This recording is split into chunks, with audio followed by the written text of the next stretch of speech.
அயனார் துணையில அடுத்து நடக்க போகுதுன்னு வாங்க பார்க்கலாம். சேரன் பார்த்தா கார்த்திகாவை வீடு வரைய போய் பார்க்க போறாரு. சேரன் பல்லவன் கிட்ட சொல்றாரு, டே பல்லவா, இன்னைக்கு நீ ஃப்ரீயா அப்படின்னு சொல்லி சேரன் கேட்கவும், நான் ஃப்ரீ தானா அப்படின்னு சொல்லி பல்லவன் சொல்றாரு. இல்லடா, ஒரு இடத்துக்கு போகணும், நீ வரியா அப்படின்னு சொல்லிட்டு சேரன் கேட்கவும், போலாண்ணா, நீ நானும் மட்டும்தானே வீட்டில் இருக்கோம். சோழன் அண்ணாவும் நிலா அண்ணியும் அவங்க அப்பா வீட்டுக்கு போயிட்டாங்க. பாண்டியன் அண்ணே அவர் வேலைக்கு போயிட்டாரு. இப்ப நீ நானும் மட்டும்தான் வீட்டில் இருக்கோம். எங்கே போகணும்? கோயிலுக்கு எதுவும் போகணுமா அப்படின்னு சொல்லி பல்லவன் கேட்கவும், கோயிலுக்கெல்லாம் அடடா, மேல்மருவத்தூர் போகணும் அப்படின்னு சொல்லிட்டு சேரன் சொல்லவும், மேல்மருவத்தூரா, என்ன சாமி கும்பிட போறியானே அப்படின்னு சொல்லி பல்லவன் கேட்கவும், சாமி கும்பிடலாம் இல்லடா, கார்த்திகாவை போய் பார்க்கத்தா அப்படின்னு சொல்லி சேரன் சொல்லவும், கார்த்திகாவையா, அவங்கள எதுக்கு நான் எப்போ போய் பார்க்கணும், எதுக்கு நான் தேவையில்லாம அப்படின்னு சொல்லி பல்லவன் சொல்லவும், இல்லடா, அந்த பொண்ணுக்கு கல்யாணம் ஆயிடுச்சு. கல்யாணம் ஆனதுக்கு அப்புறம் ஒரு தடவையாவது அந்த பொண்ணு வீட்டுக்கு போய் பார்த்துட்டு என்ன ஏதுன்னு கேட்டுட்டு வரணும்லடா. இது ஒரு விதத்துல முறை தானடா. கார்த்திகா அத்தை பொண்ணு வேற. அந்த பொண்ணுக்கு கல்யாணம் ஆனதுமே நம்ம வீட்டை கூப்பிட்டு விருந்தெல்லாம் வச்சோம். மாப்பிள்ளையும் நல்ல சகஜமா தானடா பேசினாரு. அவர் வேற வீட்டு அட்ரஸ் எல்லாம் வேற கொடுத்துட்டு போயிருக்காருடா. அதுல வேற வீட்டு அட்ரஸ்ல போன் நம்பர் எல்லாமே இருக்கு. நம்ம ஒரே ஒரு தடவை போய் பார்த்துட்டு வருவோம்டா. இன்னைக்கு போயிட்டு உடனே வந்துருவோம் அப்படின்னு சொல்லி சேரன் சொல்லவும், சரிண்ணே பார்த்துக்க, உனக்கு இதனால எதுவும் சங்கடம் ஆகாது அப்படின்னு சொல்லி பல்லவன் சொல்லவும், அதெல்லாம் எனக்கு எந்த மன சங்கட்டமும் ஆகாதுடா. கார்த்திகாக்கு கல்யாணம் ஆயிடுச்சு. கல்யாணம் ஆனது மட்டும் இல்லாம அது நம்மளுடைய அத்தை பொண்ணு. கல்யாணம் ஆனதுனால ஒரு 8 வீடு வரை போய் பார்த்துட்டு வந்துருவோம், மற்றபடி ஒன்றும் இல்லடா அப்படின்னு சொல்லி சேரன் சொல்லவும், சரிண்ணே வா கிளம்பு அப்படின்னு சொல்லி பல்லவன் சொன்னதும் பல்லவனும் சேரனும் பார்த்தா கார்த்திகா பார்க்கறதுக்காண்டி மேல்மருவத்தூர் பஸ் ஏறிறாங்க. பஸ்ஸில் பார்த்தா இங்கே சேரன் கார்த்திகாவை நினச்சிக்கிட்டு இருக்காரு. கார்த்திகா நல்லா இருக்கணும், மாப்பிள்ளை கார்த்திகாவை நல்லா பார்த்துக்கிறணும் அப்படின்னு சொல்லி கார்த்திகா பற்றி நினச்சிக்கிட்டு இருக்காரு. பஸ் ஸ்டாண்டில் இறங்கினதும் பல்லவனும் சேரனும் பார்த்தா இங்கே பூ பழம் ஸ்வீட் எல்லாம் வாங்கிட்டு இருக்காங்க. இந்த ஸ்வீட்டு கார்த்திகாவுக்கு பிடிக்குண்டா அப்படின்னு சொல்லிட்டு ஒவ்வொன்றையும் பார்த்தா பார்த்து பார்த்து வாங்குறாரு. என்னன்னே எல்லாத்தையும் பார்த்து பார்த்து வாங்குறீ அப்படின்னு சொல்லி பல்லவன் சொன்னதும், அது நல்லா பிடிச்சி விரும்பி சாப்பிடணும்லடா, அதான் அதுக்கு பிடிச்சதா வாங்கிக்கிட்டு இருக்கேன் அப்படின்னு சொல்லிட்டு சேரனும் சொல்றாரு. எல்லாம் வாங்கிட்டு பார்த்தா அட்ரஸை பார்த்துட்டு இங்கே ஆட்டோ பிடிச்சி அஸ்வினோடைய வீட்டுக்கும் போயிடுறாங்க. அஸ்வின் வீட்டுக்கு போகிறதுக்கு முன்னாடி வாசலில் நிற்கிறாங்க. இதுதான்டா கார்த்திகா வீடு அப்படின்னு சொல்லிட்டு சேரன் சொல்லல, ஆமாண்ணே, இதில் இருக்கிற அட்ரஸும் ஒன்றா தான் இருக்குது, சரி வா உள்ளே போகலாம் அப்படின்னு சொல்லிட்டு பல்லவனும் சேரனும் பார்த்தா கார்த்திகா வீட்டு வாசலில் தான் நிற்கிறாங்க. அப்போ பார்த்தா இங்கே அழுகிற சத்தம் கேட்குது, மிரட்டுற சத்தம், அடிக்கிற சத்தம், இந்த மாதிரியெல்லாம் கேட்குது. என்னடா ஒரு மாதிரியா அழுகிற சத்தம்லாம் கேட்குது, அதுவும் கார்த்திகா சத்தம் மாதிரி இருக்குது அப்படின்னு சொல்லிட்டு சேரன் சொல்லவும், தெரியலேனே, எதுவும் பிரச்சனையா இருக்குமோ அப்படின்னு சொல்லி பல்லவன் சொல்லல, சேச்சா அதெல்லாம் எதுவும் இருக்காதுடா, ஒருவேளை டிவி எதுவும் ஓடும் அப்படின்னு சொல்லிட்டு சேரன் சொல்லவும், ஏனே டிவிலையா கார்த்தி அவங்களுடைய சத்தம் கேட்குது அப்படின்னு சொல்லிட்டு இங்கே பல்லவன் சொல்லிக்கிட்டு இருக்காரு. இங்கே பார்த்தா காலிங் பெல்ல பல்லவன் அடிக்கவும், என்ன காலிங் பெல் அடிக்குது அப்படின்னு சொல்லிட்டு இங்கே அஸ்வினுடைய அப்பா எட்டி பார்க்குறாரு. பார்த்தா வாசல்ல சேரனும் பல்லவனும் நிற்கவும், இவனுங்க யாரு அப்படின்னு சொல்லிட்டு இங்கே அஸ்வினோடைய அப்பா வராரு. ஆமா, நீங்க யாருப்பா அப்படின்னு சொல்லிட்டு அஸ்வினோடைய அப்பா கேட்கவும், நாங்க கார்த்திகாவுடைய சொந்தக்காரவங்க அப்படின்னு சொல்லிட்டு சேரன் சொல்லவும், கார்த்திகா சொந்தக்காரங்களா, ஏ கார்த்திகா அப்படின்னு சொல்லிட்டு அஸ்வினுடைய அப்பா கத்துவோம். இங்க பார்த்தா வேகமா பார்த்தா கார்த்திகா ஓடியாராங்க.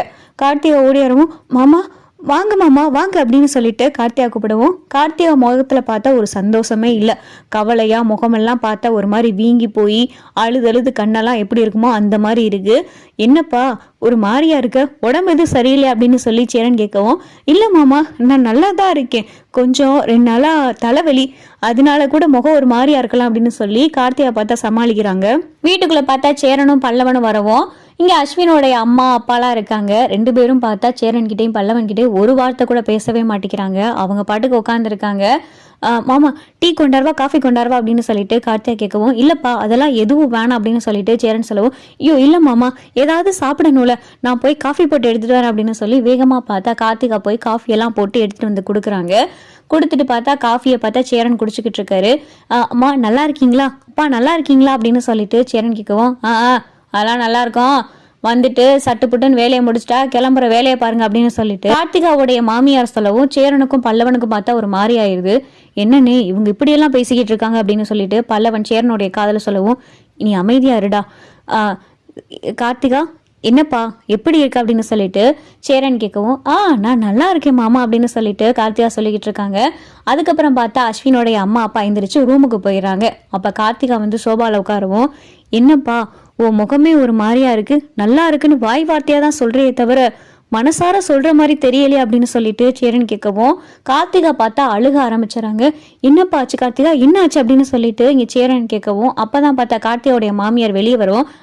அதெல்லாம் ஒன்றும் இல்லை மாமா, ஒன்றும் இல்லை, நீங்கள் எப்படி இருக்கீங்க, மாமா எப்படி இருக்காரு, சோழன் நிலா எல்லாரும் எப்படி இருக்காங்க அப்படின்னு சொல்லிட்டு கார்த்திகா ரொம்ப சகஜமாக கேட்கவும் அவங்கெல்லாம் நல்லா இருக்காங்கப்பா, நீ ஏன்பா ஒரு மாதிரியா இருக்க, எதுவும் பிரச்சனையா, மாப்பிள்ள உன்னை நல்லா வச்சிருக்காரா, நீங்க சந்தோஷமா இருக்கே அப்படின்னு சொல்லிட்டு சேரன் பார்த்தா அடுக்கடுக்கா கேட்கவும் கார்த்திகாவால எதுவுமே சொல்ல முடியல. அஸ்வின் பார்த்தா கார்த்திகா மேல ரொம்ப சந்தேகப்பட்டு டெய்லி போட்டு டார்ச்சர் பண்றவரா இருக்காரு. பார்த்தா அதுக்கு கார்த்திகாவுடைய மாமியாரும் மாமனாரும் பார்த்தா உங்க வீட்டுல இவ்வளவு நகை போடல அவ்வளவு நகை போடல அப்படின்னு சொல்லிட்டு தினமும் கார்த்திகாவை ரொம்ப போட்டு கொடுமைப்படுத்திக்கிட்டு இருக்காங்க.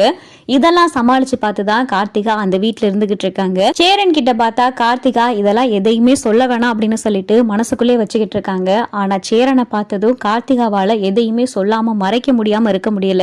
சேரனை பார்த்ததும் கார்த்திகாவுக்கு அழுகையா வருது. என்னப்பா ஒரு மாதிரியா அழுதுகிட்டே இருக்க, என்னன்னு கேட்டாலும் சொல்ல மாட்டேங்கிற, என்னப்பா நீ சந்தோஷமா தானே இருக்க அப்படின்னு சொல்லிட்டு சேரன் மறுபடியும் கேட்குறாரு. நான் நல்லா தான் மாமா இருக்கேன், எனக்கு என்ன குறைச்ச, அம்மா மாதிரி பார்த்துக்கிற மாமியாரு, அப்பா மாதிரி இருக்க மாமனாரு, என் புருஷன் ரொம்ப நல்லா பார்த்துக்கிறாரு, எனக்கு என்ன மாமா குறை, உங்களை பார்த்ததும் சந்தோஷத்துல இந்த கண்ணீர் வந்துகிட்டு இருக்கு அப்படின்னு சொல்லிட்டு கார்த்திகா பார்த்தா அப்படியே பேச்சை மாத்திராங்க. நீங்கள் சாப்பிட்றீங்களா அப்படின்னு சொல்லிட்டு கார்த்திகா கேட்கவும் இல்லைப்பா கார்த்திகா, நான் இன்னொரு நாள் போல் வரேன், நீ நல்லா இருக்கான அப்படின்னு சொல்லி சேரன் கேட்கவும் நான் நல்லா இருக்கேன் மாமா, எனக்கு என்ன குறைச்சு, நான் நல்லா தான் இருக்கேன் அப்படின்னு சொல்லி கார்த்திகா சொல்லவும் சரிப்பா கார்த்திகா நாங்கள் கிளம்புறோம், அம்மா நாங்கள் வரோம், சார் நாங்கள் வரோம் அப்படின்னு சொல்லிட்டு சேரன் சொல்லல கிளம்புங்க அப்படின்னு சொல்லிட்டு கார்த்திகாவுடைய மாமனாரும் மாமியாரும் பட்டும் படாமே பேசுறாங்க. அப்பதான் சேரன் கேட்கிறாரு, மாப்பிள்ளை எங்கம்மா வீட்டுல இல்லையா அப்படின்னு சொல்லிட்டு சேரன் கேட்கவும் ஒரு வேலை விஷயமா வெளியே போயிருக்காரு மாமா, வேணா அவரை இருந்து வேணா பார்த்துட்டு போறீங்களா அப்படின்னு சொல்லிட்டு சேரன் கிட்ட கேட்கவும் இல்லப்பா கார்த்திகா எங்களுக்கு பஸ்ஸுக்கு நேரமாச்சு, உன்னை வந்து பார்த்துட்டு போகணும்னு நினைச்சோம், வந்தேன் உன்னை பார்த்துட்டேன், ஆனா என் மனசுதான் ஏதோ உறுத்துது, சரி கார்த்திகா பார்த்து இருந்துக்க, எதுவும் கோபப்படாத, என்ன மனசுல இருந்தாலும் மாமா நான் இருக்கேன், எனக்கு ஒரு ஃபோன் பண்ணி சொல்லு அப்படின்னு சொல்லிட்டு சேரன் பார்த்தா ரொம்ப உரிமையோட பேசுறாரு. கார்த்திகாவுக்கு மனசே கேட்கல, எல்லாத்தையும் மாமா கிட்ட சொல்லிடலாமா அப்படின்னு சொல்லிட்டு மனசுக்குள்ள போட்டு எல்லாத்தையும் வச்சுக்கிட்டு ரொம்ப அமைதியா இருக்காங்க.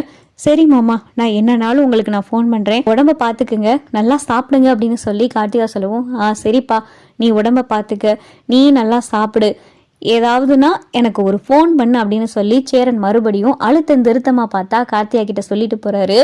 சரி மாமா அப்படின்னு சொல்லிட்டு இங்கே சேரனையும் பல்லவனையும் பார்த்தா வழி அனுப்பி வச்சுட்டு கார்த்திகா வாசலே நிற்கவும் ஏய் என்னடி வாசல்லே நின்றுகிட்டு இருக்க, உள்ள வந்து வேலையை பாரு அப்படின்னு சொல்லிட்டு கார்த்திகாவுடைய மாமியார் கூப்பிடவும் அந்த வரேன்தா அப்படின்னு சொல்லிட்டு வேகமாக பார்த்தா கார்த்திகா உள்ள போறாங்க. சேரனுக்கும் பல்லவனுக்கு பார்த்தா ஒரே சந்தேகமா இருக்கு, என்னன்னே அவங்க முகத்துல ஒரு சந்தோஷம் கூட இல்லை, அதுலயே அவங்க மாமனார் மாமியார் எப்படி பட்டும் படாம பேசுறாங்க, என்னமோ கல்யாணத்தன்னைக்கு அவ்வளவு வாய்க்கிலியெல்லாம் பேசுனாங்களாம், பொண்ணு மாதிரி பார்த்துக்கிறோம் அப்படி இப்படின்னு எல்லாம் நான் கேள்விப்பட்டேன், இப்போ என்னன்னா இவங்க இப்படியெல்லாம் நடந்துக்கிறாங்க, அவங்க முகமெல்லாம் பார்த்தா ஏதோ அழுது வீங்கி போன மாதிரி இருக்கு, எனக்கு என்னமோ சந்தேகமா இருக்குனே, அவங்க சந்தோஷமா இருக்காங்களானே தெரியலனே அப்படின்னு சொல்லி பல்லவன் சொன்னதும் ஆமாடா பல்லவா, எனக்கும் அதான் மனசெல்லாம் ஒரு மாதிரி உறுத்தலா இருக்குடா, அந்த பொண்ணு முகத்தை பார்த்ததுமே என் மனசே கேட்கலடா,